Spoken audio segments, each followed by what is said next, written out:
Welcome to Lipstick and Legacy, a podcast where your story matters and your journey has purpose. Together, we lift and inspire our communities one story at a time. Welcome, Chet. I didn't realize that's what I was getting myself into. I should wear something a little darker then? Maybe Yes, a little put some darker lipstick shade. on, friend. Good. I'm going to drink coffee all the Today, I way through have this. Is a that very okay? special guest, Chet Buchanan. He's definitely a local celebrity in my book for sure. He's been the voice of KLUC for many decades, a very popular radio station here in Las Vegas, and has had a tremendous impact on our local community as well as nationally. Chet, for those of people listening that don't know you, who is Chet Buchanan? Oh, geez. Um, that's a what a great question to lead that off. That's honestly that's really solid. Um, Do you feel like you're on a stage at a beauty pageant? no, well, it's funny because you ask a very basic question, and then I, in my own brain, took that super deep. I Um, hope it is deep. So, who is Chet Buchanan? If you were to give a nutshell to somebody who really doesn't know you, who? um, yeah, I think I'm a guy that's super passionate about what I do, no matter what that might be. I take what I do very seriously. I don't take myself very seriously. And I don't take a lot of other things very seriously. I mean, there's shades. Some people are very black and white and very absolute. I I can be, definitely can be. Um, but I just think I'm a super lucky guy. I'm a fortunate guy. Somebody who believes in working hard. I'm somebody who believes in loving hard. Um, Obviously, I'm a guy who believes in doing podcasts with his laptop camera and bad lighting. Um, the you know, but I think that encapsulates it. I think and everybody always says, well, what you see is what you get. Um, I don't know if that's always true with me. I agree. I don't know if what you say, and I think everybody who says that, I don't know if they're always telling the truth. Um, I think, I think some people don't think that you can be positive and enthusiastic and all those things all the time. And I'm here to tell you they're right. But I think 90% of the time, you try and warts and all. So, you have spent decades behind the microphone. You've built this Las Vegas community from basically the ground up in that sense. What did the young Chet look like? What did your upbringing look like? And did you think that this would be your career? Like when you were a little guy running around the, Northern Pacific, were you like, I'm going to be a radio guy? Yeah, this is literally all I ever wanted to do. Okay. It started early. I was an only child, split parent household, both of them awesome in their own ways. Um, Both of them. I don't know what just happened in my house. I don't know if could you hear that in the background? So there was a crash. We do have two cats, so Okay. um, I grew up, I loved the radio. I wanted to be on the radio. Um, and it just, and I was a big sports guy. So the idea, I always, I always thought maybe I would be an LA, New York guy. Mhm. I thought if anybody was going to be Ryan Seacrest, it was going to be me. Um, and when you realize now, after this period of time, that obviously there are choices that you can make, and there were decisions that I made somewhat early in my career. The other thing you asked me a minute ago, who I am. I'm stupid loyal. I'm stupid. I love wearing the jersey for my team. Mhm. there were many times when I chose loyalty and staying on my team. And I kind of thought that somebody might come up and tap me on the shoulder and go, okay, man, here we go. You're up. And Mhm. it doesn't work that way. It just doesn't. If you think you're someday somebody's going to come and they're going to discover you, it's not going to happen. Right. So stop that. I So mean, what kind really of no. kid were you? Like, were you a good student? Were you squirrely? Were you interested in things? I How was a was good that kid. for you? I was a good kid. I'm sure there were a lot of people that probably didn't like me very much. I don't know. I know one. I know one guy who but yeah, I mean I had a lot of friends, but I was ASP president. I was a good student, decent athlete. All of those. I was kind of all of those things. Believe it or not, I was a pretty good looking kid. I look back at that guy and I'm like, Ooh. wow, look at you. Um, the Yeah, it was a good childhood. My parent, I touched on my parents a second ago. They both worked incredibly hard, and they were both very value driven and um, results driven. I was going to say achievement driven. That's not right. They Mhm. were both very, but they were both very results driven, and by that I mean it wasn't even it wasn't even whether you won or lost. It was, did you do your best? Mhm. It literally was that. It wasn't, hey, great. No, you have great grades, and do you know why you have great grades? Because you're a reasonably smart kid, but because you worked hard. Were you an And athletic kid? Were you in sports and yeah, things I like was a that? decent athlete. Yeah, I played football, basketball, and baseball, and soccer, and All those you things. know, and all Okay. that stuff. And I was good. I think um, I was a good enough athlete, but like I outworked people. I know that now. You see it now, and you think about, well, how you were when you were younger. I outworked people. I was not the fastest. I was not the biggest. I was not the strongest. Any of those things. But I didn't quit. I was too dumb to quit. And I remember situations of going, okay, I'm tired, but I don't have to be. Like where your mind takes over. Right. And that's dangerous in a good way. In a It's good way. really, It's you're a what sets you dang, apart from everybody else. oh man, you are a dangerous person when you dig in. When you dig in, you're Um, consistent and persistent. a Yes. little, a little something you know about, Yes. Yes, you definitely. know? So what brought Um, you to Las Vegas? You came from the Pacific Northwest and yeah. you're in Las Vegas. What did you get a break here? How did that occur? Yeah, it was the job. And oddly enough, um, at that time, I had been out of radio for God, probably a year. Just ran into a bad situation in Seattle. And again, when we talked earlier about the staying loyal and staying, I really love the Northwest. I mean, we still my childhood home, the farm, we still spend about half our time there now. And I'm the PA announcer for the Seattle Kraken and all of those things. And I love the Northwest. I love Las Vegas. Um, and that'll come into this story as well. But I had run into a bad situation at the station in Seattle, and I went, "That's it. I'm done. I'm not going to do this." And my dad kind of has this little self-built empire that he had. We had a mobile home. He built a mobile home park from the ground up. He was a rocket engineer and an aerospace engineer at Boeing. Um, Came from the Dust Bowl, in Oklahoma City. He was a Depression era baby. He was Mhm. almost 40 when they had me, so he was older.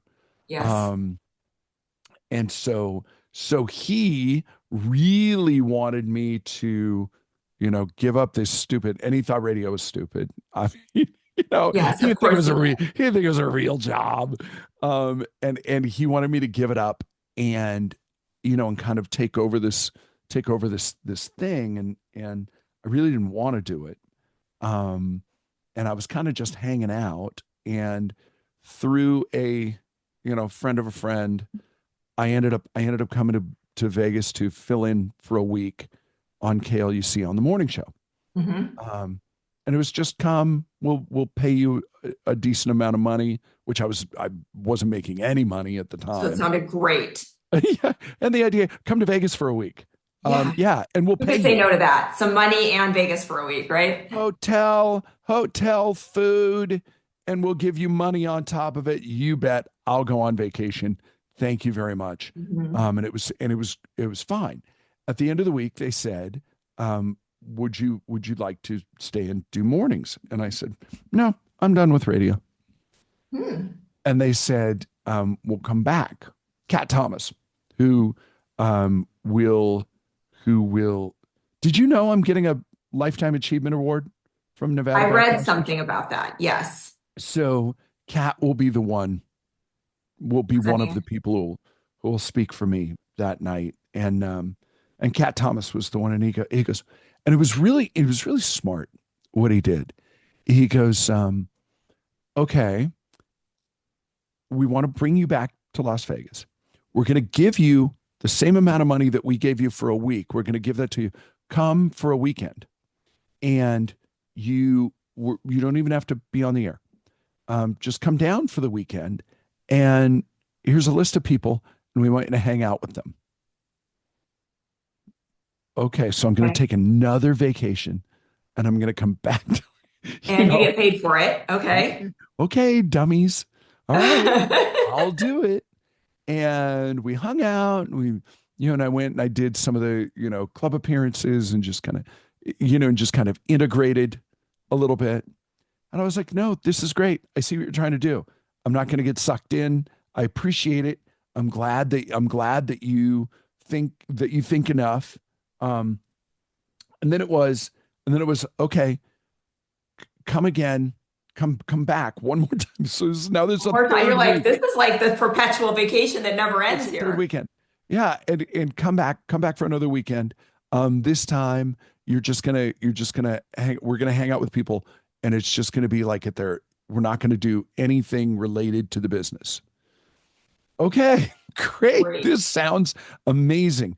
And we did, and by the time that weekend was over, I had put a deposit on an apartment, and I was okay. Go back and get your stuff. And I was here. And so then when I got here, I kind of reached out to a guru, once all of the excitement and all the fun of being, basically being recruited. Mhm. Once that starts to wear off and you start It's like they looking were dating you. So they were showing you right, all the nice things, right? right. And now, now we're gonna do this. And I called a guy who's really kind of a guru in the industry. And I said, how long do you think I need to stay here? I said, because now, okay, if I'm getting back into radio, then I'm going to do it. I'm going to do it right this time. Vegas is close to LA. I'm going to come in here. We're going to make an impact. And then, we're going to do it right. Now we're going to make the push. And he goes, well, how long is your contract? It's 3 years. Or is 2 years. It was 2 years. Um, he goes, okay, well, I think you've got to stay there for the 2 years. But I really believe if you do that, I don't think you're ever going to leave, because I think this is perfect for you. I think Mhm. this is perfect for you, and you're perfect for them. Okay, great. Great. So the 2 years goes by. He's not wrong. We create Toy Drive. The ratings are through the roof. Station's making a ton of money. We're it's basically us and Mark and Mercedes, doing That was this, it. which we did for the next 20 years. Um, the yeah, and it was great. And then Clear Channel came along, which is now iHeartRadio, Mhm. and they said, the station that you basically got your big break on, in Portland, Oregon, they really need help, and we really want you to come and save it. And I thought we were negotiating, and this is a super long story. I'll make it super short. I thought we met at Mandalay Bay in a cafe that I'm not sure is still there. I think it's that one on the corner, like it's now Legends or something like that. And we're sitting there, and they basically, I thought we were negotiating. They go, "What's it going to take to get you out of here?" I throw stupid numbers out. They write them down on a notepad from the room. And he's the guy he's the head of programming for everything in the West. And so it's kind of a big deal. And he writes it all down, and he pushes it across the table, and he goes, "Great. Do we have a deal?" Wow. And immediately I'm like, well, I should have gone for more, but they were literally tripling my salary. They were tripling what I was making here. Yes. And everybody else on the show was going to benefit as well. Mm-hmm. And I said, "Geez, I don't know. Can I call my wife?" He goes, "Yeah." And he says, "Here, hand me the phone." Eventually you realize, and cell phones were still kind of new. This is like 2004, or I'm sorry, 2002. And so I realized that he's hearing every word that's being said. And we think we're being sly. We're not. And he goes, "Give me the phone."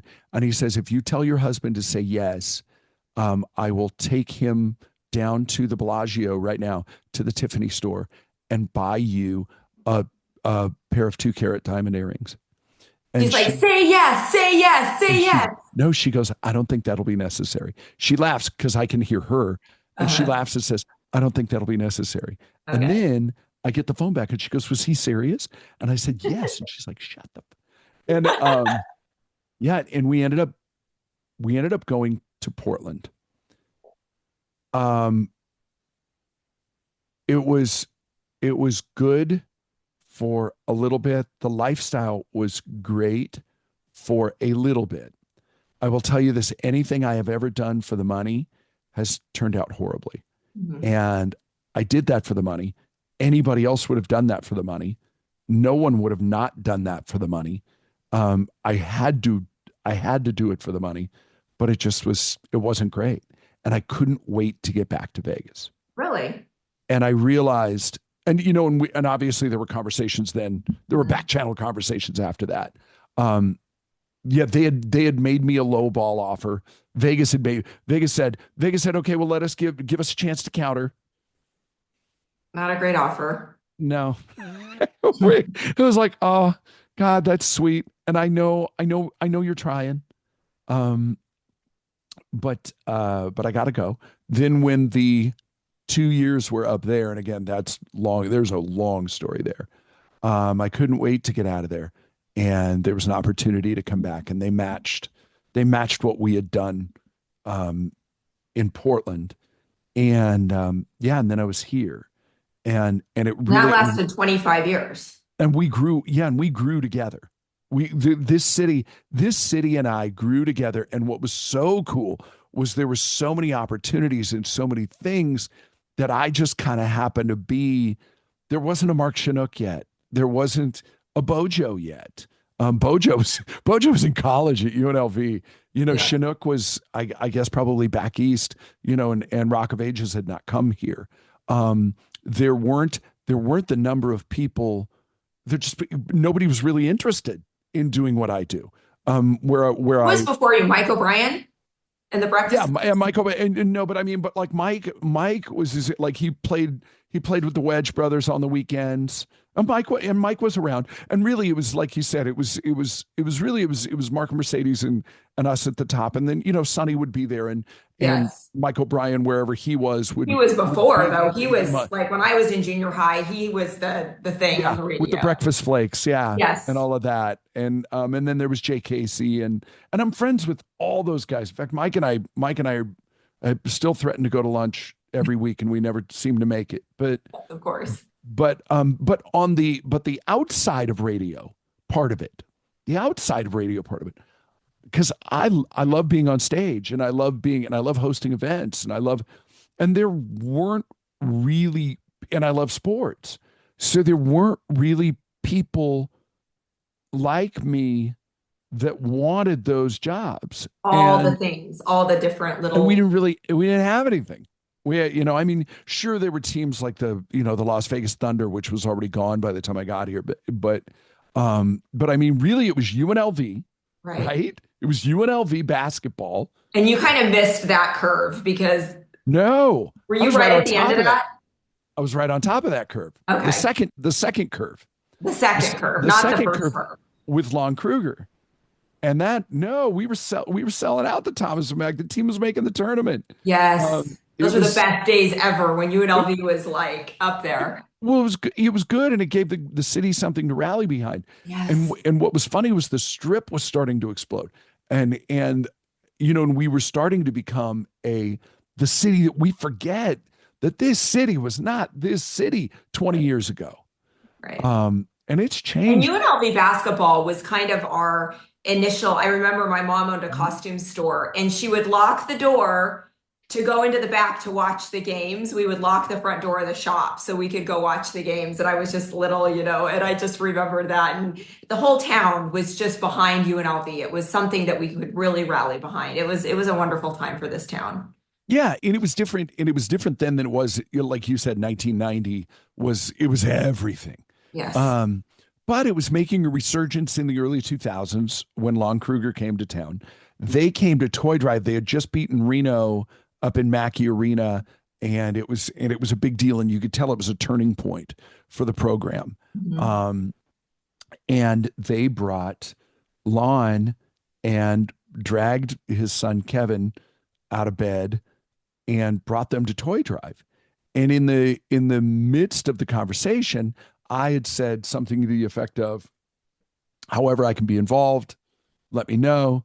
And they were like, oh yeah, yeah. Hmm. And then basically it was Dick Calvert, who was the PA announcer for UNLV basketball since the 70s, Mhm. was there, and the game was shifting, and there was more in-game entertainment, and there was more, and Mhm. there was things to do during the breaks instead of just the band playing and all that, and Dick didn't really want to be a part of that, and they were like, and it was basically, will you come and maybe do a couple of sponsor activations, and will you be the one to read the commercials, basically. And I was like, yeah. And Yes. then I ended up being there 15 years, and kind of being an additional cheerleader on the floor. But I was lucky because there wasn't really anybody else who wanted to do that. Do that niche. So you were just talking about the toy drive. That's something that is huge here in Las Vegas. Before that, you've spent years and years, decades on the radio. And I'm sure you've had lots of moments where you're like, this moment really made an impact for me. And I know you somewhat on a deeper level than just the radio voice. What is a moment that really impacted your life? And then we'll get to Toy Drive. But was there a moment on the radio with maybe a person that called in or somebody you met through your work that really you knew in that moment you had an impact on the community and other people's lives? Outside of Toy Drive. Outside of Toy Drive, yes. We'll get to Toy Drive next. You're talking about a really, I had been on the radio for yeah, it was almost 20 years by the time I got here. Because I started really young. I started when I was 15. So what was the moment that you noticed that your voice would have an impact on people personally? Like was there a moment in your life in that when you were on the radio, whether it was when you were in Las Vegas or Oregon, where was that moment where you're like, Yeah. wow, I was there ever an impactful moment? it so the going heavy on community stuff was always something that was really in the back of my mind, but it was never really manifested itself until Toy Drive. It's not that we didn't do anything. It's not that it didn't happen. I think it was more, I think on my end, I think it was more being a secondary part to it. Mhm. I had there our morning show at Cube in Seattle when I would, and literally when that station started when I was in high school, and I'd listened to Charlie Brown. I'd listened to literally his name on his birth certificate, Charlie Brown. Oh.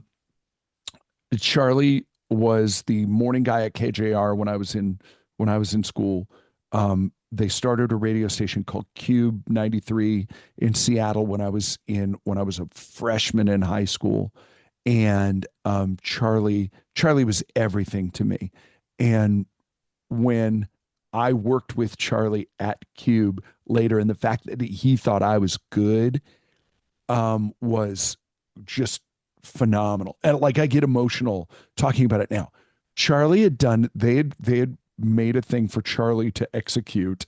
And it was just Christmas Wish. And it's so basic, but it's so effective. You go to somebody's door, your stunt guy or whoever goes to the door, knocks on the door, person answers the door, stunt guy goes, "Hey, I'm, Skippy from the blah, blah, blah show." And, they're usually dressed like an elf, whatever. And Charlie wants to read you a letter. Charlie reads a letter from this person's close friend or relative. Person, cries. It's, highly emotional. Charlie then says, "Oh, and there's more." And then, coming in behind Skippy the elf, is whatever they needed. They really need a new car, or she really needs a new lawnmower, or whatever it was, whatever the tragic story was. And yeah. And I went, that's cool. There's more to this. There's more to this than that. So yeah, I didn't really, coming to Vegas. And when we did the morning Zoom, was really the first time that I had the opportunity to go, "Hey, let's go outside the box." And the toy drive story is really one that just, yeah. So how did that come about for you personally? Where did it start? Just for people who don't know what the toy drive is, you get up and in our power company parking lot on a scaffold for, is it 2 weeks?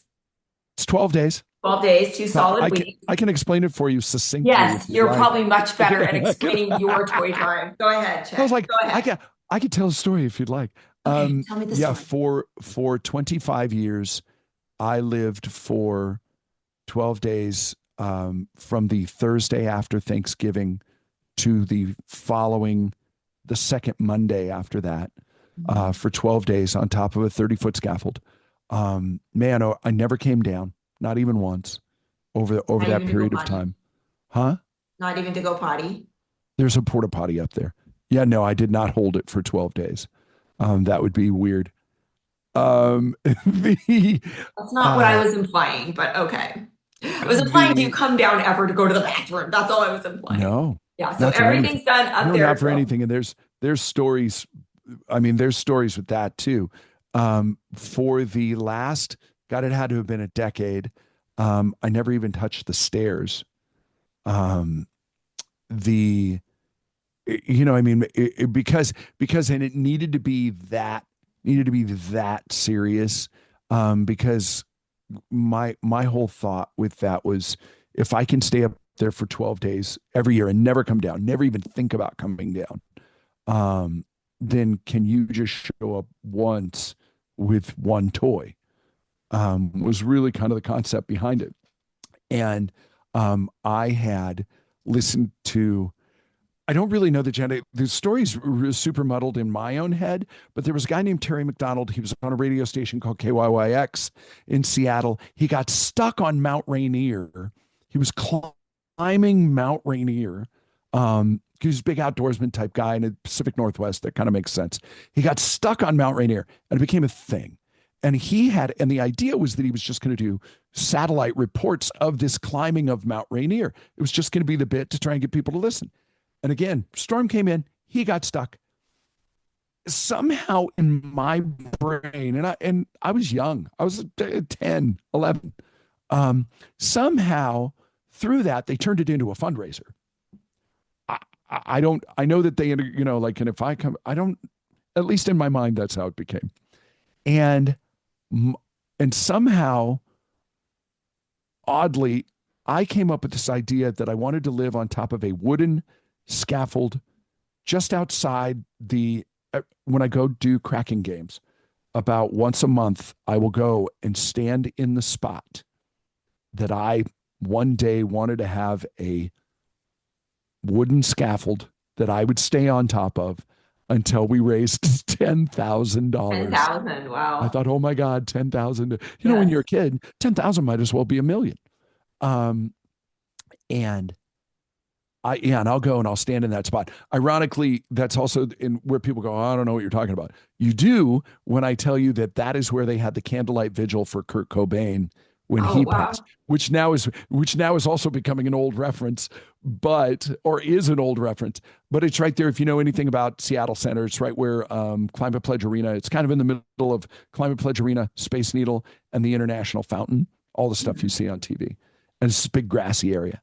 And so when I came to Vegas, Cat Thomas and I were sitting in the conference room, just me and him at KLUC, and we were just talking about. I'd been there maybe 90 days, maybe, and we were just talking about how we were going to build this show, and I wanted to do something that would make a splash, but I didn't want it to be stunty.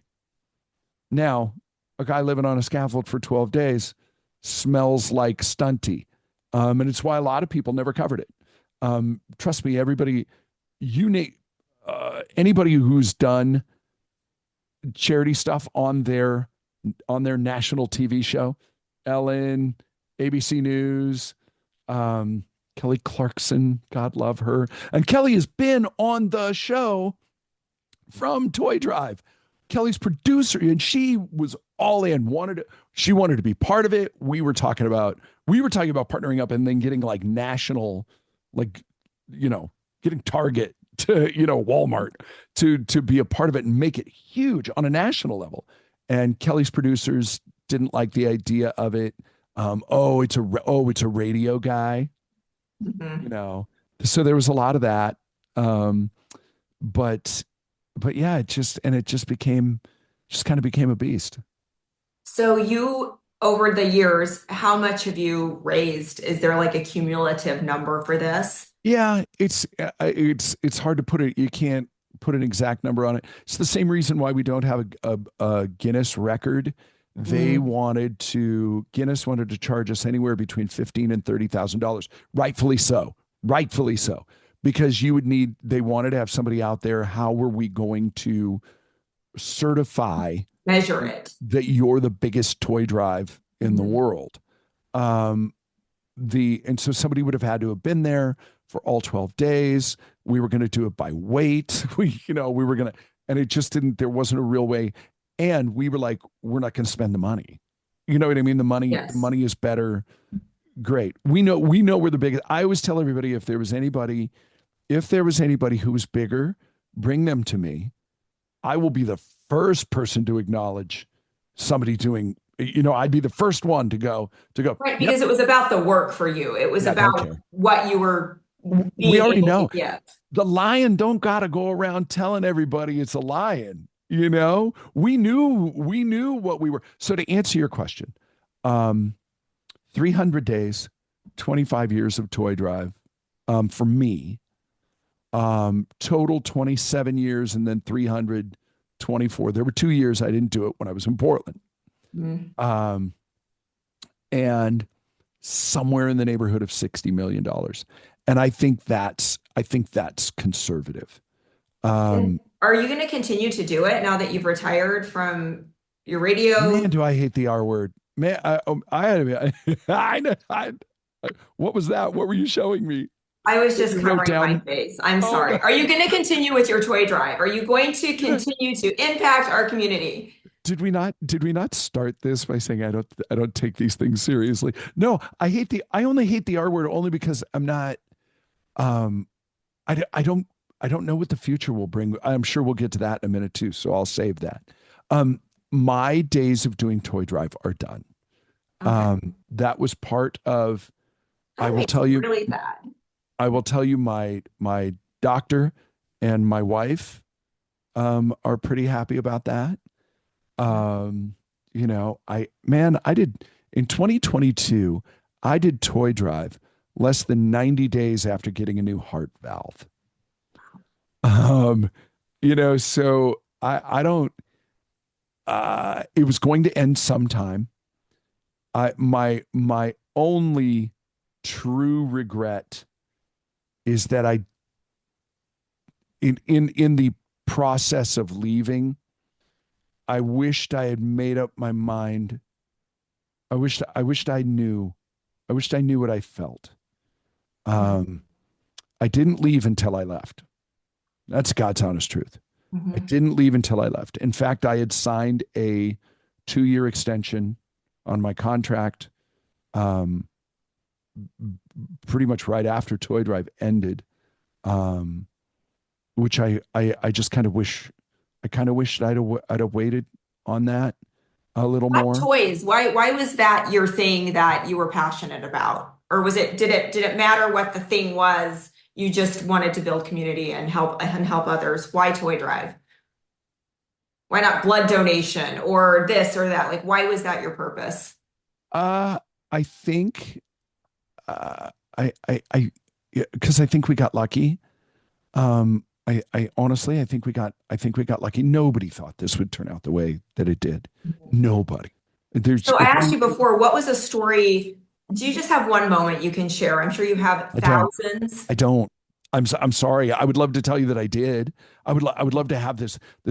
I will tell you there is a story that I have told a million times that it was the catalyst that really kicked this thing into gear for me. Um, but but toys, I think we got lucky that we hit on something that is visually that affects people. It's not just toys. And by the way, it's not kids. Mhm. I shifted my focus on that fairly early when because it's not the kids that are going. I mean, yes, they'll parents will have kids write letters, thank you, that kind of thing. But Juliet, when a parent, when a mom comes to you, there's two versions of this story. One of them is when a mom or a dad and they show up to Toy Drive and they get out of their car and they run around to the back of the car and they grab that bike out of the back of their car and they hold it over their head like they're raising the Stanley Cup. And they're like, I'm here. We made it. And then they come over and they kind of wave you over to, hey, can I talk to you for a minute? And it's like, well, I'm on top of a 30-foot scaffold and you're way down there. So we'll try to keep this as private as we can. Yeah, what's up?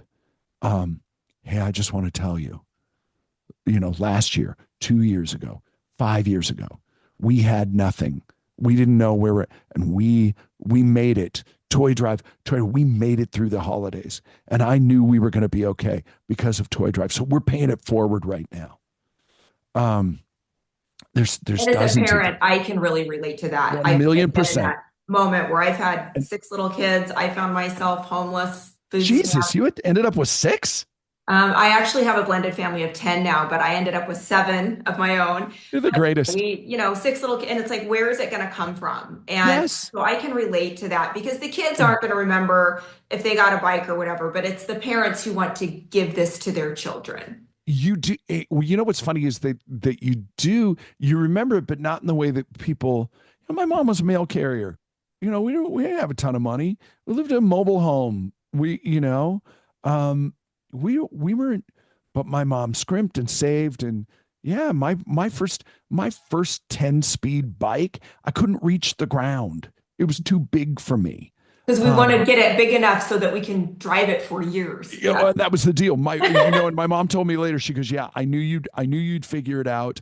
And I also knew that probably within a year you would grow into, you would grow into it. So you remember you remember the moment just because, um, I, but yeah, not on our watch. Not while we could. And I told people this a lot. Like I would stare into their soul on television and be, like not on our watch. Not while we can do something about this. And I'm not gonna let another parent. I don't have kids of my own. I don't. And like I said, my childhood was fine. I knew we didn't have everything, but I knew we didn't have nothing, and I never worried, and I never, none of those things. But um, the idea that somebody might have to look at their kids and go, Santa couldn't find our house this year. No effing way. Not while we can do something about it. Right. Not on our watch. This doesn't. And there were so many people that, and especially, oh my God, social media is so evil. It's just the worst. It's the worst thing on the planet. It's why we are the way we are today, because everybody can shoot their mouth off and there's no repercussions. And then you can just take something like Toy Drive again, which, and fine, shoot all the holes in it you want. I tell everybody, if you don't believe it, come and volunteer. Come and volunteer at distribution. See where things go. Come and Mhm. volunteer. Just come and be a part of it. Get your hands dirty instead of just sitting in your basement without any clothes on, eating, chips, banging away on your keyboard. Tough guy.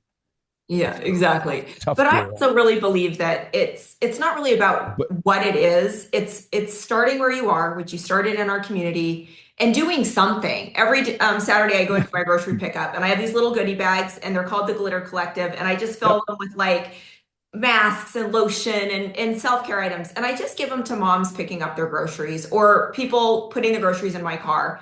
And it's incredible the impact that that has on people. You give it to them and you're like, you know what? Whatever you're doing, whatever you're going through, you got this. You're beautiful. You're strong. People just start crying. It's incredible the impact you can have with something very small and just starting right where you are. Yeah. And Really just believe do that. something. Just do Yeah. something. Do And something. you don't, and by the way, don't post it. You Yeah. don't have to. You Yeah. don't have to. Nobody, you'll notice I'm pretty quiet on social media. I Mhm. really am. There's no, you know why? My opinion doesn't matter. My politics don't matter. My, will I post stuff? Sure. People, because I get yelled at if I don't. I mean, not by just people like, hey, why don't you post stuff?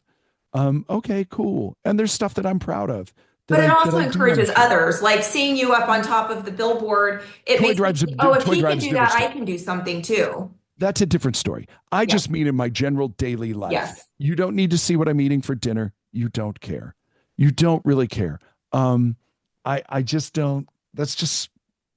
I think it's man. I know. I realize I spun off into the weeds here, but that's back to giving. Yeah, man. Yes. Just do it. Just do Just do it. it. Start where you Um, are. So what are your yeah. future plans? What does the future hold for Yeah. Chet Buchanan, who is not retired? He's just shifting gears. Well, I mean, I've still got the aces. I've Yes. still got the. Oh, see, I didn't usually I put that so you could Oh, see my no, Asia not the aces. jersey. No, I've still got the aces. I've still got the Kraken. I am sitting out a non-compete. They have those in our industry, which is and it great.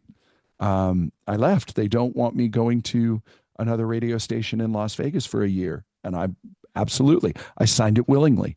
Um, I'm 4.5 months in. I left at the end of January, early February. It was official, but um, I don't. Yeah, I'm still kind of trying to figure out what I want to be when I grow up. Hmm. I'm doing some stuff with some friends, some digital marketing, which is fun. I'm still doing auctions and pageants and all that stuff. I'm just not getting up at 3 o'clock in the morning to do a radio show anymore. And I don't have to look around me and try and figure out a way that I'm going to turn everything into content. Hmm. And all of those things I don't have to worry about doing. Um, but yeah, I don't All like right, I right have now. a couple like rapid fire questions for Oh, you. I'll give you rapid fire answers. I promise. You promise. Okay. Favorite thing about living in Las Vegas? People. If you weren't behind a microphone, what career would you have pursued? Lawyer, probably. Worst job you ever had? Doesn't exist. Working for my dad. What makes you What a laugh great story. every single time? What happened? What makes you laugh every single time? Everything. Literally everything. Yeah, I laugh at everything. One item you don't leave home without. Wallet, The world needs more. love, Love that. So I just have a patience. personal little thing about you that's always really, and that's the thing with somebody like that's a public figure like on the radio, is that you've impacted other people's lives and you don't know that, or you don't know the impact that it's had maybe. And years ago I was going through a really hard situation and I asked you to write a letter on behalf of my family. And it was funny because I had asked several friends, relatives to write letters, and some said no, and it was going to a court. So it was kind of like one of those things that people like to shy away from. Or I get like three sentences like, these are nice people. We like them. Thank you. And you wrote this beautiful letter. And it didn't change the situation. It didn't change the circumstance. It didn't even change the outcome by any means. But it meant something to me personally that you took the time out of your busy day to do something for somebody that you hardly knew. And it really resonated with me. And it showed me the kind of person that you are behind the scenes.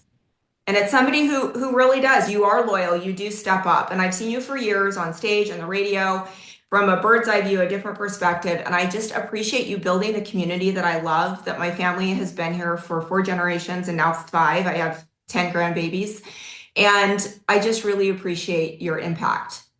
You still look like you're 25. I It's feel amazing. 1,000. So Amazing. Look I have one amazing. more question for you, Chet Thank you. Buchanan. By the way, thank you for saying that. That's very sweet of you. And I'm sure Um, there's a million stories just like that one. mm, I there's a know it. few. So There's just a few. don't make There's not a that million. face. Don't There's a say, few. mm-mm. No, there's a few, but there's not a, I don't know that there's a million, Okay, but, 1,000. but I remember that. And here's, you asked a minute ago what the world maybe needs more of. Um, I try. I don't always succeed. Oh no, because I'm mouthy. Oh my God, I'm freaking mouthy. And sometimes I'm not, I can be quick and I can be sharp and just, man, and I hate that about me. Um, I secretly love it, but I really, no, but I hate it. But I lead with my heart. And, and I think we need more patience and more, and just people caring more, not more. Boy, I can't say this without it sounding way self-serving, but we care too much about ourselves. We're very narcissistic and we're very self-involved and we're very like, well, if it benefits me, well, just for a minute, maybe let it benefit somebody else. Beautifully said. I have one question I ask everybody who comes on to Lipstick and Legacy. What do you want your legacy to be? Mm. It's funny because this is what's coming up with this Nevada Broadcasters Award, which is truly amazing. Um, I so somebody asked me the other day when I said, "Will you be part of this video that they're going to do?" And they said, "What do you want me to say?" And I said, "I just want him to know that he really cared, that he really cared, that he really loved it." And that's if that's my legacy, that he really loved it. Man, he really loved it. He loved Vegas. He loved doing what he did. Because I don't do anything I don't love. And that's the beauty of all of this. And like I said, anything I ever did strictly for the money, didn't turn out bad. I ended up making a lot of money because I loved it. Does that make sense? I probably did better than I deserved, even though I didn't do as well as I think I could have. Mhm. Assuming that we've reached some sort of pinnacle in my career. There's still time, man. There's still plenty of you never. That's the cool part about life. Truly, great things are just about to happen. Um, you never know what's coming. So, and everybody go, oh, it could be bad too. Yeah, but it could be great. I learned this great prayer and it really kind of changed things. And it was, and look, whatever you believe in, or whoever you believe in, or don't believe in, that's awesome. I I happen to be a guy that believes in God, and um, I don't even know where I heard it, but it was, Lord, show me how great this can be. Show me how great this can be. This is good. Thank you for this. I'm grateful. Show me how great it can be. And Mhm. yeah, man. It's interesting how your perspective and the lens you're looking through changes everything. Mhm. Really Always, does. yeah, always, always, Thank you always. so much for your time, Chet. I truly appreciate this opportunity. It's been fabulous. Thanks for having me. I can't wait to see what you do with the second half. We can do this as much or as little as you like. Thanks, Chet.